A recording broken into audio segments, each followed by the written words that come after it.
নমস্কার, আমি সুব্রত। স্বাগত জানাই আমার ইউটিউব চ্যানেল তোমায় গল্প শোনাবই। আজ একটি লেখা আমি আপনাদের কাছে পড়ে শোনাবো। লেখাটির নাম এপ্রিল ফুল। তো চলুন শুরু করি। সকালের চাটা বিপত্নিক হওয়ার পর একাই খান বিকাশবাবু। বৌমা ঘুম থেকে উঠে চা বানিয়ে দেয়।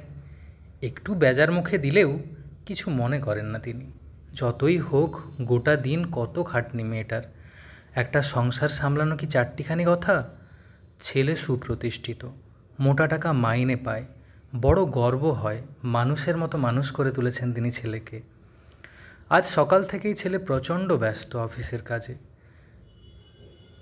31শে মার্চ যে রাতে শুনলেন ছেলে বউয়ের ঘর থেকে একটু কথা কাটাকাটির আওয়াজ। তেমন পাত্তা দিলেন না তিনি। ওসব একটু হতেই পারে স্বামী স্ত্রীর মধ্যে। পরদিন সকালে চাটা ছেলেই নিয়ে এলো। একটু অবাক হলেও খুশি হলেন মনে মনে। বৌমার শরীর খারাপ নাকি বাবা? না, আমার কিছু কথা ছিল তোমার সাথে। হ্যাঁ বল না। কথাই তো হয় না আর তোর সাথে। আসলে তোমার বৌমার আমাদের মনে হয় তোমার এখন একটু নিজের বয়সী লোকজনের সাথে থাকা উচিত। আর তোমার বৌমাও আর এত চাপ নিতে পারছে না। হ্যাঁ, মেয়েটা খুব খাটে, কিন্তু নিজের বয়সী বন্ধু আর পাই কোথায় বল? এই কমপ্লেক্সে তো কেউই নেই তেমন। যা দু একজন ছিল তারাও তো সব একে একে চলে গেল। বাবা, আজ তোমাকে একটা ওল্ড এজ হোমে দিয়ে আসবো। আমরা দুজনেই ঠিক করেছি তুমি ওখানেই ভালো থাকবে। তোমার ব্যাগ তোমার বৌমা গুছিয়ে দিচ্ছে। কথাগুলো এক নিঃশ্বাসে বলেই ঘর থেকে বেরিয়ে গেল ছেলে। বিকাশবাবু প্রথমটা হতভম্ব হলেও তার বেশিক্ষণ লাগলো না বুঝতে। আজ যে 1 এপ্রিল, ছেলে তো তাকে বোকা বানাচ্ছে। কি সুন্দর অভিনয় করে গেল। হাসলেন তিনি। তিনিও ঠিক করলেন অভিনয় তিনিও করবেন। কাঁদার অভিনয় করা কি কঠিন। গাড়িতে বসে মনে মনে হাসলেন তিনি। গম্ভীর মুখে গাড়ি চালাচ্ছে ছেলেটা। শহরের এদিকটা দেখতে দেখতে বেশ বড় হয়ে গেছে, যেমন ছেলেটা হয়েছে। ছোটোবেলায় চায়ে নুন মিশিয়ে এপ্রিল ফুল করত, এখন বড় হয়ে এসব নাটক করছে বড়। মুখ টিপে হাসলেন আবার।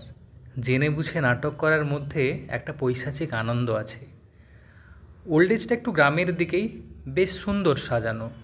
তবে যারা থাকে তাদের জন্য খারাপই লাগে। ছেলেটা নিশ্চয়ই কোম্পানির কোনো ডোনেশন দিতে এসেছে, তাই এত নিখুঁতভাবে প্ল্যানটা করেছে। কারো সাথে একটা পরিচয় করাতে নিয়ে আসছে ছেলে, এখানকার ম্যানেজার হয়তো। পরিচয় পর্ব শেষ হতে ছেলে বলল, ভালো থেকো।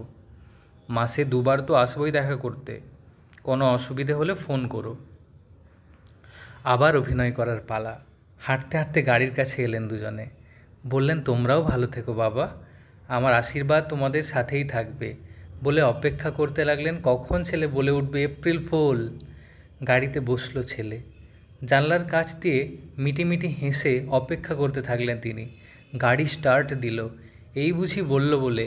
জীবনে কোনো দিন এপ্রিল ফুল শোনার জন্য এত অধীর আগ্রহে থাকেননি কেউ হয়তো। চাকা ঘুরল।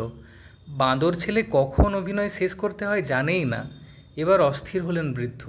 সাথে সাথে একটা চাপা ভয় গ্রাস করলো তাকে। ডেকে উঠলেন এবার থাকতে না পেরে। চিৎকার করে উঠলেন, এপ্রিল ফুল বলে আমায় নিয়ে চল হতচ্ছাড়া। কান রইল এপ্রিল ফুল শোনার অপেক্ষায়। হাত ছুলো ভেজা চোখ।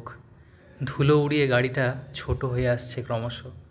অবাক হলেন, মানুষের মতো মানুষ করেছিলেন যে তিনি ছেলেকে। দমকা হাওয়ায় লাল মাটির ধুলো আছড়ে পড়ল বিকাশবাবুর গায়ে।